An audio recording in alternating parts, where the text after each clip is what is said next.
Historical research.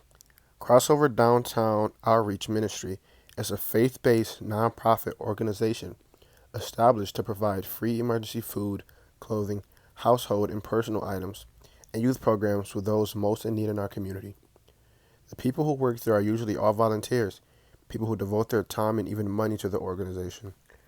The organization helps locals in Flint who need food, clothes, and all types of other supplies. They don't only help ones in the local community, but all over.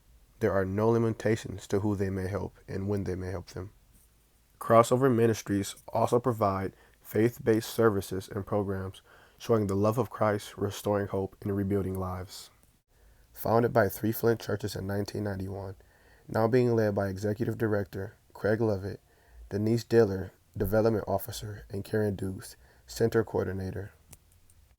Their main goal is to help people in need and help the less fortunate, while offering a program to get closer to God also. The nonprofit organization helps the city of Flint and our community by providing those in need with emergency food, clothing, household items, personal needs, and other things. For my first theme of Catholic social teaching, I used call to family, community, and participation. I got this quote from the United States Conference of Catholic Bishops in Washington, D.C. The quote says that the person is not only sacred, but also social. How we organize our society in economics and politics, in law and policy, directly affects human dignity and the capacity of individuals to grow in community. When you hear a call to family, community, and participation, Craig and Denise do a great job of showing and doing those things well. When they tell their stories about crossover and how they've helped others, you can't help but to feel it. Emotions take over, and when you see it firsthand, you respect it even more. My next theme in Catholic social teaching is taking care of God's creations. Crossover allows people with families to come and get food, supplies, and clothes when needed. Also, a big thing is helping them with clothes and school supplies for their kids, if they have any. Taking care of God's creations, the human life, is vital to God's love and grace, and also makes you more of a complete person. For my quotes, I'll be starting with Genesis chapter 2, verse 18. It's not good for a man to be alone. Crossover leaves no man alone. There's always someone there to make you feel loved and remind you that you matter. It's not every day that people hear that their life is special, but at Crossover, it's all about you and how they can help you. Next, Genesis chapter 4, verses 8 through 15 states that, I am my brother and sister's keeper. This quote runs deep in their organization. Think about it. They take time out of their lives to help out our brothers and sisters who are in need. We are all a family under God, biologically or not. We must take care of one another in order to survive in this world. You can't do it by yourself. No one can.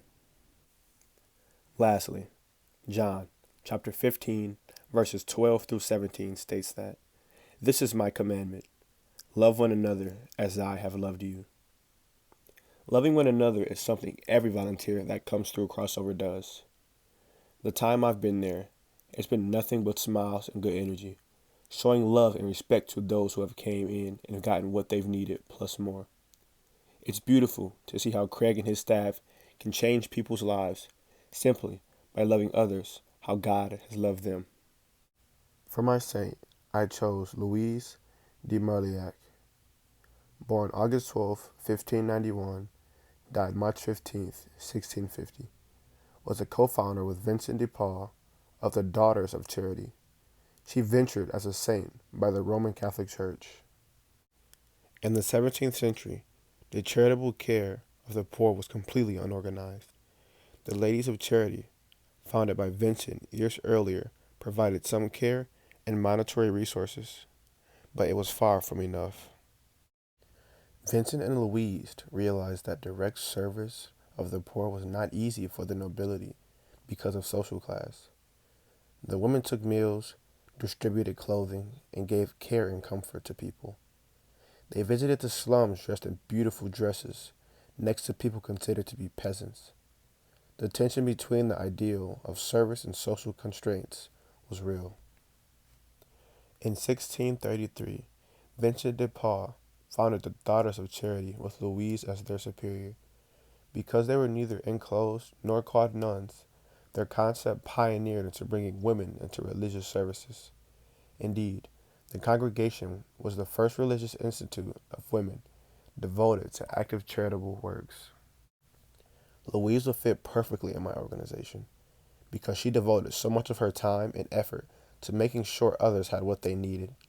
To the best of her ability, she helped mainly the lower class people, homeless and poor. Louise and my organization got some things in common. They got things done by the love of God.